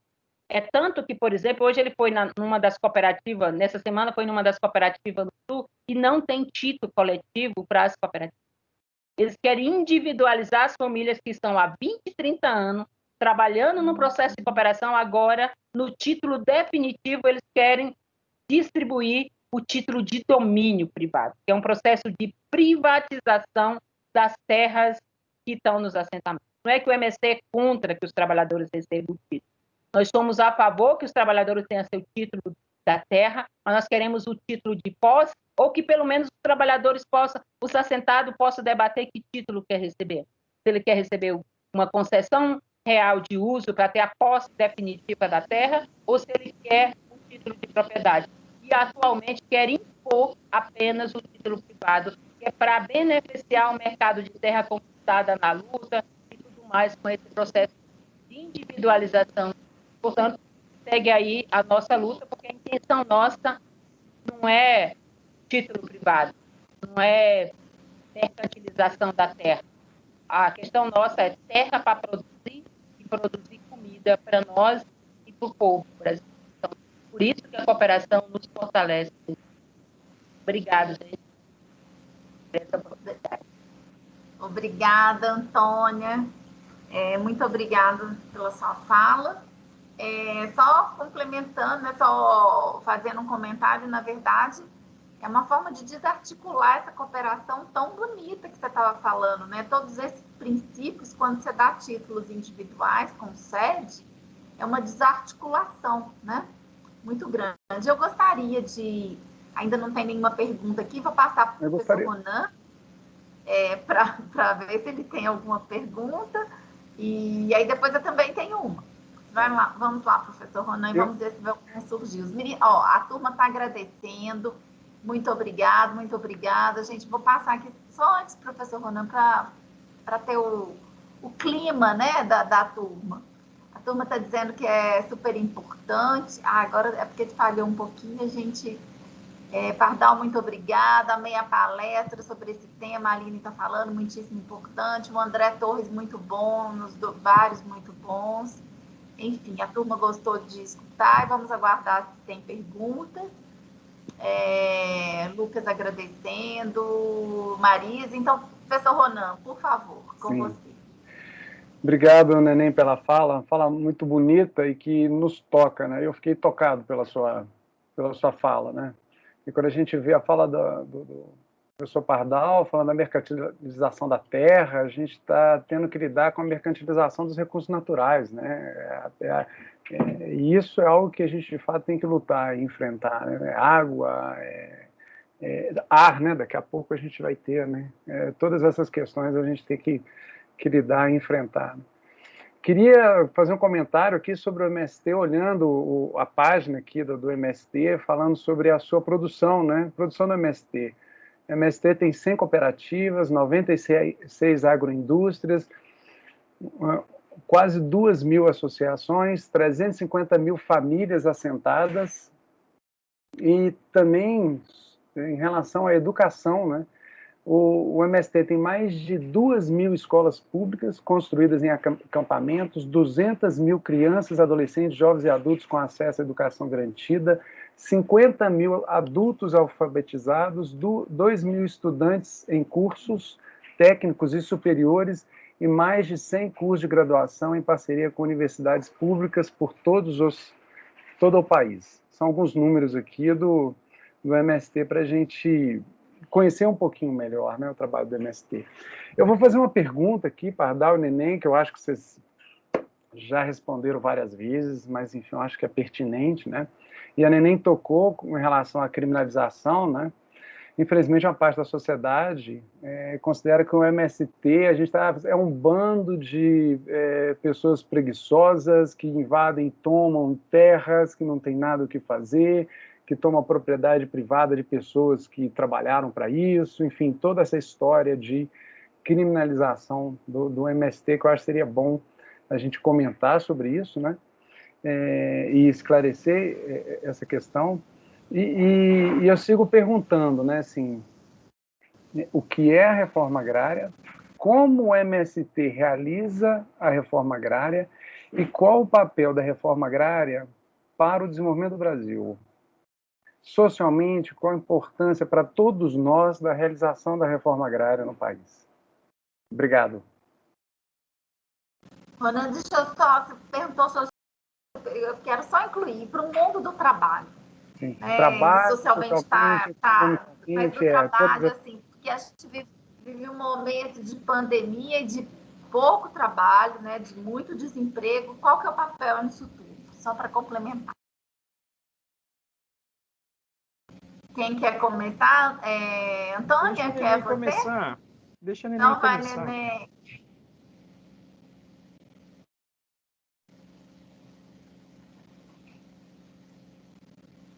Antônia, será que a Antônia está aqui? Oi.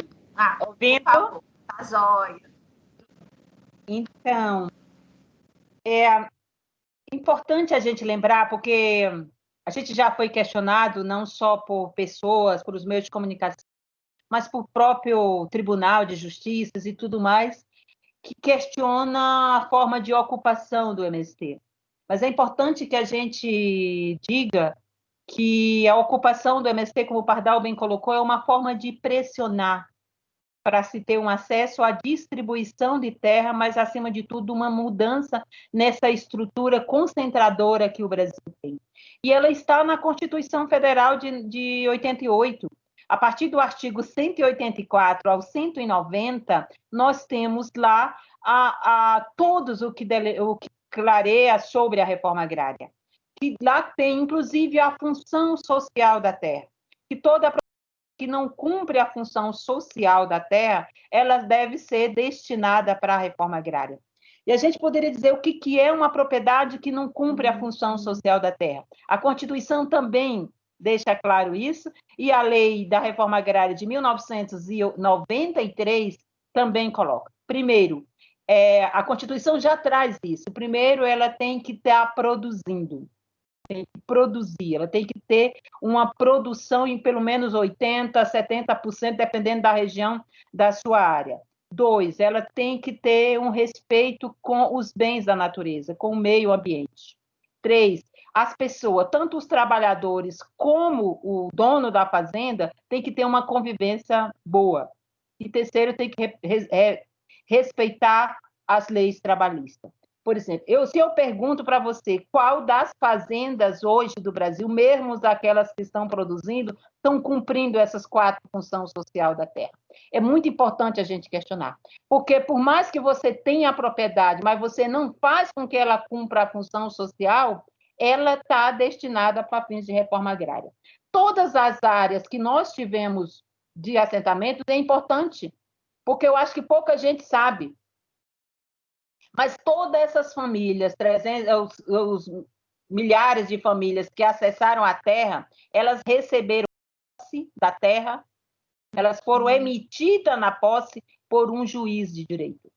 Não foi eu, não foi o Pardal, não foi ninguém do MST que foi lá dar o título a ela. A gente organizou as famílias, fomos para a luta, apanhamos, perdemos a vida e muitas outras coisas para que as famílias tenham acesso à terra. Mas quem emitiu ela na posse foi um juiz de paz da região.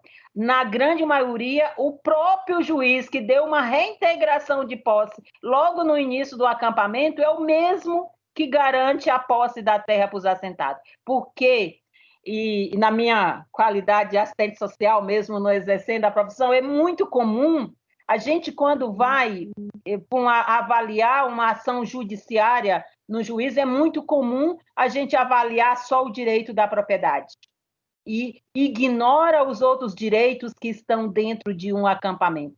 Ignora o direito do Estatuto do Idoso, do Estatuto da Criança e do Adolescente, ignora todos os processos que estão ali dentro daquele assentamento ou daquele acampamento, mas em nome da propriedade, eu nem olho. Eu recebo um pedido de liminar de reintegração de posse hoje, amanhã o juiz já está emitindo, já está garantindo uma reintegração de posse e autorizando o despejo das famílias. E quando se avalia, que se vai para todo o processo, percebe-se que quem estava fora da lei não é a gente que está pressionando para a reforma agrária, e sim o proprietário, que é muito bem indenizado depois. Recebe muito bem tanto dinheiro pela terra nua, como dinheiro pelas suas benfeitorias que tem antes de se transformar em assentamento. Portanto, nós não tomamos nada de ninguém. Nós só reivindicamos que a terra seja distribuída para as pessoas que querem trabalhar nela, que querem produzir comida, que querem construir casa, que querem ter educação, querem ter conhecimento e querem viver com dignidade. Portanto, essa é a importância que a gente faz com o processo da nossa luta pela terra no MST.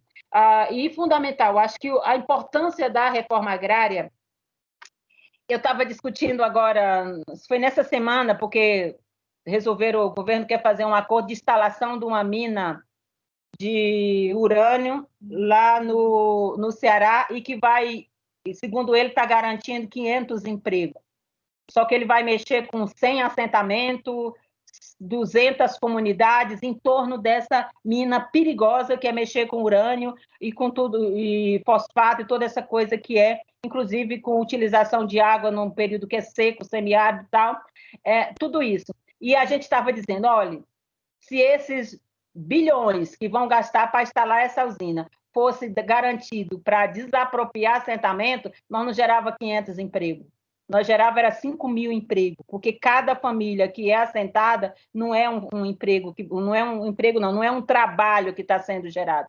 Porque na reforma agrária não gera emprego propriamente dito, gera trabalho, que tem uma função diferente, né? Gera ocupação no campo. E na medida que uma família é assentada, ela gera ali ocupação do homem, da mulher, dos adolescentes, dos jovens, de todas as pessoas que compõem esse processo ali da reforma agrária. Portanto, gera trabalho e gera oportunidade de ter autonomia, de ter soberania, de definir o que planta, onde planta e o que faz com a sua produção. E isso é muito importante para nós camponeses que vivemos a vida toda analfabetizado, ignorado, né, colocado aí como ser explorado, sem direito nem a ser gente nas grandes fazendas que a gente tem hoje. Então, quando a gente resgata isso, vocês não sabem o que é uma importância da gente ver no dia de uma ocupação uma criança fraca, desnutrida, com 15 anos depois você vê o adolescente, com pouco ano depois o jovem que se formou,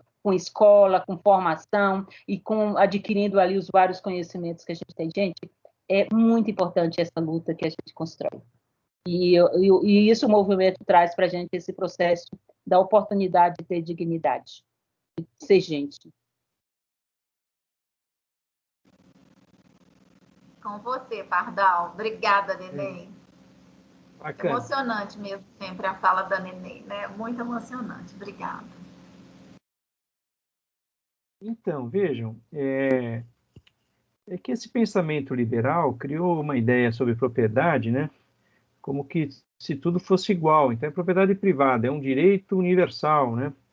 Só que as pessoas têm que se dar conta que a propriedade de um carro, a propriedade de uma casa, a propriedade de uma indústria, ela é muito diferente de uma propriedade dos recursos naturais. Pegue a terra. Por que é diferente o tipo de propriedade? Né? Porque esses bens, recursos naturais e a terra, são bens finitos. Então, a sociedade que é detentora desse território, ela tem que supervisionar essa propriedade, né? Porque esse bem finito tem que estar a serviço de todos. Então, eu não posso igualar a propriedade privada do automóvel ou da fábrica com a propriedade privada da terra. Então, isso as pessoas têm que se dar conta. Foi isso que a Constituição de 88 incorporou. Veja, eu falei para vocês do Estatuto da Terra dos Militares lá em novembro de 64. Foram eles que editaram o Estatuto da Terra, foi elaborado antes, por um outro grupo ligado ao João Goulart. Mas o que é importante entender? Ele, Estatuto da Terra, que trouxe esse conceito de função social da terra, justamente para mostrar, olhe, pode ter propriedade privada, mas essa propriedade privada da terra tem que estar submetida a algumas condições. Não é de qualquer jeito. Inclusive, se vocês olharem hoje, o Flávio Bolsonaro tem um projeto de lei para mudar essa ideia de função social da terra, para eliminar esse conceito, porque ele acha que é propriedade privada, então é propriedade minha, o Estado não tem que interferir, então eu mando, eu faço o que eu quero. Mas não pode ser assim, compreende? Então, esse pensamento liberal torto, né, místico, né, porque ele é enganador, né, é alienante, né? Então, a primeira coisa sobre a propriedade privada da terra é que ela tem que cumprir algumas funções, porque ela é diferente, né, esse objeto terra é diferente de outros meios de produção. Bem, a segunda coisa do nosso processo histórico é entender que esses proprietários de terra, e eu tentei revelar isso no nosso debate, eles não trabalharam e compraram essas terras. Entendam isso de uma vez por todas. Muitas das famílias fazendeiras, muitas delas são tradicionais, né, com histórico oligárquico, não é? Então, eu falei a vocês as sesmarias. Muitos dos nossos processos de assentamento, eles vão ser desapropriados pelo INCRA, eles vão olhar a cadeia, chama-se cadeia de domínio, cadeia dominial dessa propriedade, então ele vai olhar a história dessa propriedade. Muitas dessas fazendas vão chegar, né, lá na carta régia da doação das sesmarias, não é? E outras vão chegar onde? Naqueles títulos de propriedade que a República Velha legalizou. Então, veja, o que eu não falei nessa exposição, mas a República Velha, ela, 1889 é a República. 1891 nós vamos ter a Constituição da República, a primeira Constituição republicana. Ela transfere a gestão das terras públicas. O que são terras públicas? São aquelas terras que não têm dono. Então, a União, né, em nome da população, deve controlar essas terras. Essas terras públicas passaram à gestão dos governos estaduais. E quem eram os governos estaduais, se não os oligarcas, os fazendeiros? Então, veja, na nossa história, o latifúndio que nós conhecemos hoje, não é? Ele tem essas duas origens, as sesmarias, e muitos dos latifúndios hoje têm origem nesta apropriação das terras públicas da República. Isso só vai ser mudado, né, lá em 33, 34. Em 34 nós vamos ter, com Vargas, uma nova Constituição que vai retomar as terras públicas sob a gestão federal. Né? Bom, então, se você olhar agora, isso que a Neném falou da titulação dos assentamentos. Isso lá em 2016, depois do golpe, o Temer assume, em dezembro, ele faz uma medida provisória, legalizando todas as terras lindeiras às fazendas, terras públicas lindeiras às fazendas, que já tem algum vestígio de ocupação. O que é um vestígio de ocupação? Ninguém escreve, né, o que é. Pode ser uma picada, né? Esse fazendeiro pode incorporar ao seu patrimônio até 2.500 hectares, pagando 10% do valor venal daquela terra. Quer dizer, então está se dando terra. Isso era uma medida provisória. Nessa medida provisória de dezembro de 2016, entrava a titulação dos assentamentos. O que aconteceu na pandemia? Os escroto, esse bando de irresponsável ligado a essa extrema-direita, lunáticos, eles apresentaram, os seus asseclas apresentaram, um projeto de lei, né? Na verdade foi uma medida provisória do Bolsonaro para estender, né, essa medida do Temer, que depois virou uma lei, né? Em 2017 se virou lei, o relator foi o Romero Jucá, imaginem vocês, né? Um fazendeiro, né, todo envolvido com os esquemas, né, que derrubou a Dilma, mas envolvido com a corrupção, desvio de dinheiro. Bom, essa lei, o Bolsonaro fez uma medida provisória na pandemia para estender, né, que não era só para a região da Amazônia Legal, porque essa medida provisória que virou lei era restrita à Amazônia Legal. Então, eles fizeram uma medida provisória durante a pandemia para estender a todo o território nacional. O fazendeiro poderia incorporar o seu patrimônio até 2.000 hectares, 2.500 hectares. Isso foi vetado, nós conseguimos derrubar. Aí vem os seus asseclas e apresentam um projeto de lei. Então, tem lá um mineiro, apresentou, um deputado federal apresentou isso como projeto de lei e está transmitindo no Congresso. Então, vocês observem a loucura que é isso, essa apropriação. Então, é propriedade privada, porra nenhuma, não é esforço, não é trabalho de ninguém, a não ser o parasitismo que essa classe dominante tem do Estado brasileiro. Só para vocês terem, vou dar um dado do Censo Agropecuário 2017. O Censo Agropecuário identificou que o Brasil tem 351 milhões de hectares como estabelecimentos agrícolas.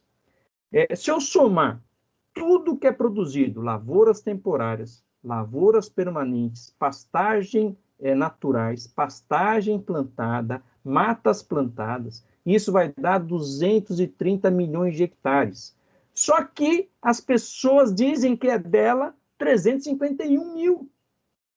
Isso é o dado do IBGE, como estabelecimento agrícola.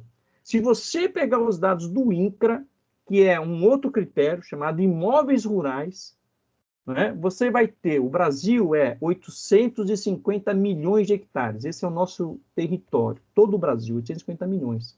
Você vai ver lá em 2014, no imóveis rurais do INCRA, declarado como propriedade de alguém mais de 700 milhões de hectares. Só que nós produzimos 230 milhões, não é que produzimos, temos ocupado com alguma atividade. Se você vê as lavouras temporárias e cana, nós temos 70 milhões de hectares. Só que é dono 700 milhões. Então, olha o descompasso, olha que loucura que é isso, essa sanha de acumulação dos recursos naturais, no caso a terra, para o capital privado das pessoas. Então, eu não posso desassociar a queimada da floresta amazônica, né, o Pantanal, fora desse circuito de apropriação das terras públicas, terras indígenas, parques nacionais, terras dos assentamentos agora. Então, é isso que tem que se entender. Bom, então, o que é a reforma agrária como projeto econômico, né, ou como projeto societário? A reforma agrária significa justamente quebrar a força desse setor atrasado, oligárquico, mesmo esse setor moderno do agronegócio que é depredador dos recursos naturais, é quebrar a força política desse setor, quando você distribui a terra. Então, vocês não podem perder de vista que terra não é só uma base econômica, ele é um tremendo elemento de poder político. Em toda a nossa história eu tentei mostrar isso, né? Ele tem uma força econômica que gera um poder político imenso. Então, a reforma agrária quebra esse poder político desses setores. E a segunda coisa é que essa distribuição de riqueza, não é? Riqueza significa distribuição de propriedade. Ela vai gerar renda, renda do trabalho. Não é? Então, essa distribuição de riqueza que vai permitir trabalho, portanto, geração de renda, vai dinamizar a economia nacional. Então, ela tem um tremendo de um fator de desenvolvimento econômico, de dinamismo econômico nessas regiões, né? Então, ele vai gerar isso. E, se você pegar estudos, vão mostrar o setor mais barato para geração de emprego é justamente esse setor do agrário, esse setor da reforma agrária. É mais barato que da construção civil, mais barato que gerar um emprego no setor comercial, né, do comércio. Né? Então, ele tem uma capacidade dinâmica imensa. Agora, por que não acontece? porque aqui há um bloqueio político, porque há um enraizamento da classe dominante em cima da propriedade da terra. Eles são herdeiros dessas propriedades. Bom, eu tinha outras coisas para dizer, mas só para mais uma, assim, né, para vocês terem uma ideia, né? O que está em jogo hoje no Congresso, no agrário, há um projeto de lei também do filho do Bolsonaro, não sei qual deles, se é o senador ou o deputado, não lembro agora o nome, que está propondo o seguinte, permitir a entrada de capital estrangeiro para comprar terra no Brasil, que é proibido hoje. Né? Então, esses caras que têm lá imóveis rurais, 700 milhões de hectares em nome de alguém, né? Esses caras estão loucos para que o capital chinês, o capital norte-americano, o capital árabe, né? O capital europeu venha aqui, né? Compre terra. Né? Inclusive, tem um outro deputado, não sei se é o Irajá, acho que é do Tocantins, também propondo que seja possível vender as terras, né, que são privadas, né, lá no município, até 70% de um município. Se o limite, né, são várias propriedades, quiserem vender, até 70% podem vender para o capital estrangeiro. Quer dizer, é uma coisa bárbara, é uma forma de acumulação de riqueza que beira a acumulação primitiva do capital europeu, norte-americano. Né? Então, nós estamos vivendo tempos muito difíceis, muito bárbaros.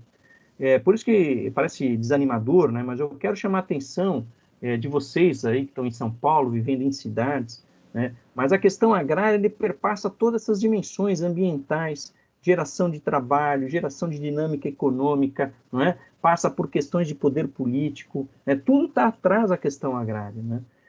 Então, não desanimem, né? Não tem, as crises, as contradições vão gerando situações em que a única saída, né, que vai se colocando, porque as contradições são tão imensas, é a saída popular, né, de projetos democráticos populares que permita uma refundação da nação, né, e uma repactuação de um novo poder político a partir da força popular. Porque da classe dominante, das elites brasileiras, não sai mais nada, a não ser essa regressão social que nós estamos assistindo. Né? Esse desmonte da ideia de nação, né? Destruição da base econômica brasileira. É triste, é uma tragédia. Eu fico imaginando vocês jovens, né, que vão estar todos aí loucos para ir para o mercado de trabalho, arrumar um emprego, né? Ou alguns quererem, né, montar o seu negócio. Né? Não existe mais espaço para isso. Estão cada vez mais fechados, não depende mais das iniciativas, não é mais a capacidade inovadora ou empreendedora da pessoa. Isso está vetado, gente. Está vetado porque não tem mais espaço para isso. O rentismo tomou conta, não é? E a bandalheira, essa lógica extrativista de extrair tudo, né, em vistas de acumular o máximo agora, é o que norteia a classe dominante brasileira. Então, só tem saída por um campo, que é o campo popular. Então, não desanimem, né? Acreditem nas capacidades do povo trabalhador, do povo camponês, né? Que por mais que sejamos trabalhadores e parece que sejamos, né? Parece que nós somos ignorantes, né? Mas dessa riqueza social do nosso povo é que vai sair as alternativas. Não esperem, né, dessas elites brasileiras, porque essas estão podres, apodrecidas. Né? E toda a institucionalidade, vocês viram tudo agora, aí, desde o golpe, o que é essa podridão do judiciário, do Congresso, do Executivo. É impressionante, temos que refundar esse país. Tá bem? Mas eu sou muito otimista, eu acho que a nossa juventude vai estar vivendo isso na pele, essas contradições, e ela tem capacidade, junto com os mais velhos e com as organizações sociais populares, de mudar isso aí. Tá bem? Um grande abraço, muito obrigado pelo convite. Estamos à disposição para outras atividades aí. Simone, Ronan, muito obrigado. Um abraço, Neném. Neném, um abraço, muito obrigada. Obrigada, Pardal. A gente não vai poder continuar porque eu tenho uma outra aula na sequência, começa às 8:55.